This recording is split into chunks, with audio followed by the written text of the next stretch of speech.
Welcome to Bengal fusion web channel. আমি doctor Sayan Kundu, consultant radiation oncologist, এবং আমি রুবি জেনারেল হসপিটালের সাথে যুক্ত আছি।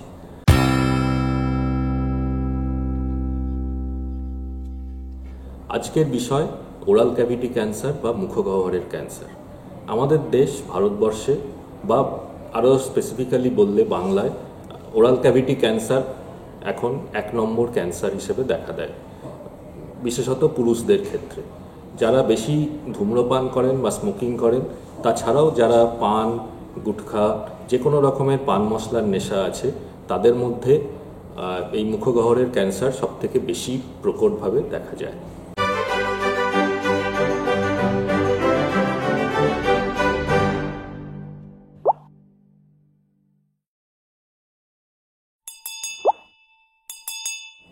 মুখগহ্বরের ক্যান্সার জেনারেলি যে কোনো ক্যান্সারকে আমরা 4টে স্টেজে ভাগ করি। স্টেজ 1, 2, 3, 4। স্টেজ 1 মানে একদম ইনিশিয়াল স্টেজের ক্যান্সার, যখন ক্যান্সারটা খুব ছোট অবস্থায়, প্রাথমিক অবস্থায় আছে। স্টেজ 2 মানে আরেকটু বেশি।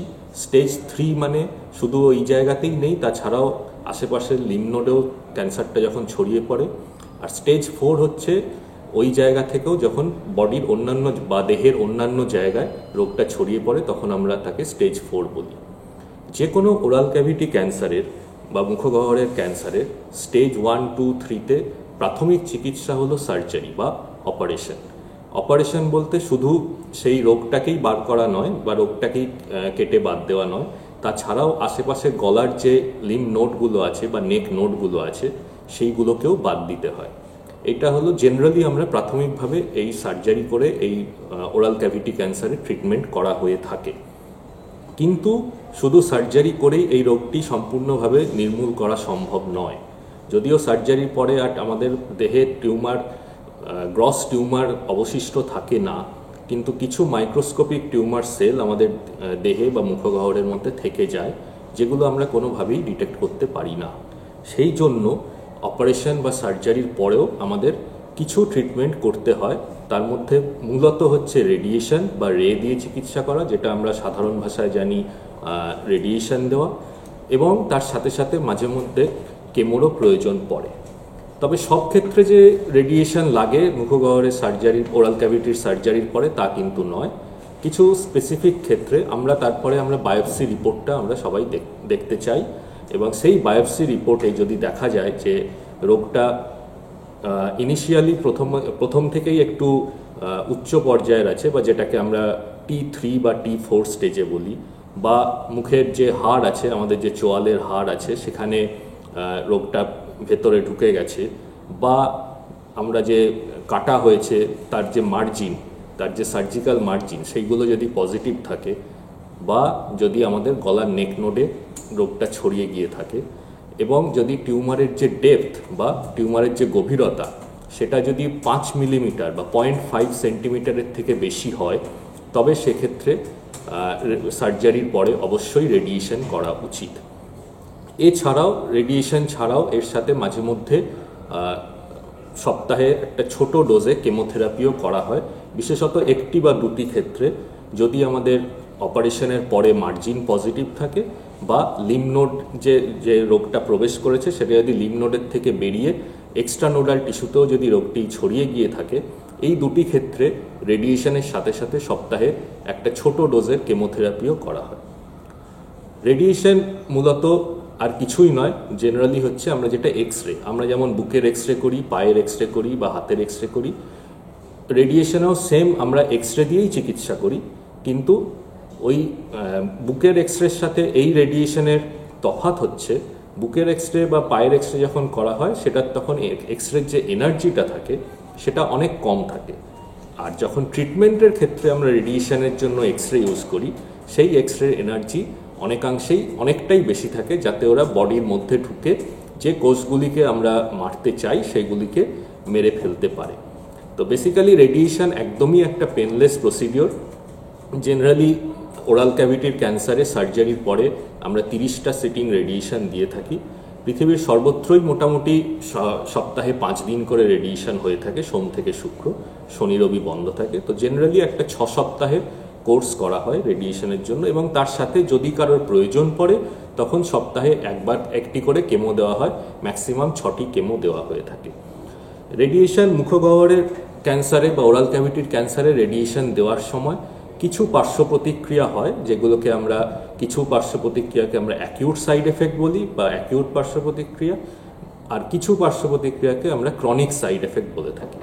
অ্যাকিউট সাইড এফেক্ট বলতে যেমন যে জায়গাটায় আমরা রেডিয়েশন দিচ্ছি, যেমন আপনার এই গাল এবং গলার পোর্শনটা, সেই জায়গাটা একটু প্রথমে রেডিশ বা লালচে এবং পরে একটু ব্ল্যাকিশ বা কালচে হতে পারে। মুখের ভেতর একটু ঘা হতে পারে, গলার ভেতর একটু ঘা হতে পারে, যে জন্য আমাদের একটু খেতে অসুবিধে হয় বা ঝাল খেতে মূলত বেশি অসুবিধে হয়। বাট এগুলো হচ্ছে সবই অ্যাকিউট প্রবলেম, মানে রেডিয়েশন শুরু হওয়ার পরে 10-12 দিন পর থেকে আস্তে আস্তে আসা শুরু হয় এবং রেডিয়েশন শেষ হওয়ার পরে জেনারেলি 2-3 সপ্তাহের মধ্যে অলমোস্ট নর্মাল হয়ে যায়। বাট কিছু পার্শ্ব প্রতিক্রিয়া বা সাইড এফেক্ট থাকে যেগুলো একটু ক্রনিক সাইড এফেক্ট বা অনেক দিন ধরে চলে। তার মধ্যে যেটা পেশেন্টদের পক্ষে সব থেকে কষ্টকর সেটা হচ্ছে যে মুখ শুকিয়ে যাওয়া। কারণ আমাদের কানের দুপাশে আমাদের লালার গ্রন্থি আছে, যেটাকে আমরা প্যারোটিড গ্ল্যান্ড বলি। তো সেই প্যারোটিড গ্ল্যান্ড থেকে আমাদের লালা ক্ষরণ হয় এবং আমাদের মুখটা ভেজা থাকে বা ময়েস থাকে। তো রেডিয়েশনের জন্য যখন ওই প্যারোটিড গ্রন্থিটিও পুড়ে যায় তখন আমাদের মুখটা একদম শুকিয়ে যায় এবং সেই সময় পেশেন্টদের খেতে অত্যন্ত অসুবিধা হয়, কারণ লালা ক্ষরণ হয় না। তো এই জিনিসটা হচ্ছে একটা লং টার্ম সাইড এফেক্ট এবং এটা অনেক দিন ধরে চলে, মানে এটা বছরের পর বছর ধরে চলতে পারে। তাছাড়াও আমাদের যে গলার যে সফট টিস্যুগুলো আছে সেগুলো কিছুটা হার্ড হয়ে যায়, যেটাকে আমরা সাধারণ ভাষায় ফাইব্রোসিস বলি। তো জেনারেলি এই দুটো সাইড এফেক্ট রেডিয়েশনের জন্য একটা লং টার্ম সাইড এফেক্ট বা ক্রনিক সাইড এফেক্ট, যেটা অনেক বছর ধরে চলতে থাকে। কিন্তু এই সাইড এফেক্টটা আমরা এতদিন দেখতাম যখন আমরা অনেক ইনিশিয়াল স্টেজে যখন রেডিয়েশন করতাম অনেক বছর আগে, যখন আমাদের হাতে এত সফিস্টিকেটেড মেশিন বা টেকনিক ছিল না। এই সাইড এফেক্টগুলো আমাদের অত্যন্ত বেশিভাবে আমরা পেশেন্টদের মধ্যে দেখতাম। বাট আজকের দিনে যখন আমাদের অনেক সফিস্টিকেটেড মেশিন এবং সফিস্টিকেটেড টেকনিক আমাদের হাতে আছে, সেই ক্ষেত্রে কিন্তু আমরা অনেকাংশেই যে প্যারোটিড গ্ল্যান্ড, যেটা আমাদের মেন লালাক্ষরণের গ্রন্থি, সেটাকে কিন্তু আমরা অনেকাংশেই বাঁচিয়ে দিতে পারি এবং সেই জন্য পেশেন্টদের এই ক্রনিক সাইড এফেক্টগুলো থেকে আমরা অনেকাংশেই পেশেন্টকে মুক্তি দিতে পারি। জেনারেলি যেখানে আমাদের ওরাল ক্যাভিটির ক্যান্সার, সেখানে আমরা সবসময় পেশেন্টকে এনকারেজ করি যাতে একটু হাই এন্ড রেডিয়েশন করা, যেটাকে আমরা ইন্টেন্সিটি মডিউলেটেড রেডিওথেরাপি বা সংক্ষেপে IMRT বলে থাকি, যাতে আমরা ওই প্যারোটিড গ্ল্যান্ড বা প্যারোটিড গ্রন্থিটিকে সম্পূর্ণভাবে বাঁচাতে পারি। তাছাড়াও আমাদের যে আরও কিছু নর্মাল স্ট্রাকচার আছে, যেখানে আমাদের স্কিন বা সাবকিউটেনিয়াস টিস্যু, সেখানেও যাতে রেডিয়েশনের ডোজটা কম যায়, যাতে আমাদের পরবর্তীকালে ফাইব্রোসিসটা কম হয়, সেই জন্য আমরা ম্যাক্সিমাম পেশেন্টকে এনকারেজ করি যে যাতে IMRT টেকনিকে রেডিয়েশন করা যায়, যাতে এই ক্রনিক সাইড এফেক্টগুলো থেকে আমরা পেশেন্টকে মুক্তি দিতে পারি। বাট নেভারদিলেস আজকের দিনে আমরা বলতে পারি যে স্টেজ 1 থেকে 2 ক্যান্সার, আমরা বিশেষ করে ওরাল ক্যাভিটি ক্যান্সার, আমরা অনেকাংশেই নির্মূল করতে পারি এবং পেশেন্ট বহুদিন ভালো থাকে on follow up. Stage 3 cancer অবশ্যই যদি সার্জারি করা যায়, প্রপার সার্জারি করা যায়, প্রপার রেডিয়েশন করা যায়, তারপরে বা কেমোথেরাপি করা যায়, সেক্ষেত্রেও কিন্তু 60 থেকে 70% পেশেন্ট 5 বছর ভালো থাকেন।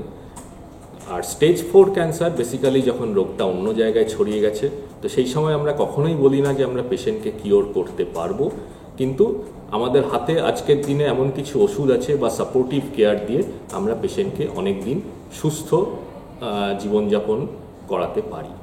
তো এই বলে আমি আজকে শেষ করব যে যদিও ক্যান্সার হওয়ার পরে আমরা ট্রিট করছি, বাট মেন প্রবলেম হচ্ছে আমাদের দেশে প্রিভেনশন বা স্ক্রিনিং, যেটা আমাদের স্মোকিং সিজেশন বা টোবাকো, অ্যালকোহল এইগুলো সিজেশন না করালে তাহলে কিন্তু এই ওরাল ক্যাভিটি ক্যান্সারের ইনসিডেন্সটা আমাদের দেশে তাহলেই একমাত্র আমাদের দেশে ওরাল ক্যাভিটি ক্যান্সারের ইনসিডেন্সটা কম করা যাবে।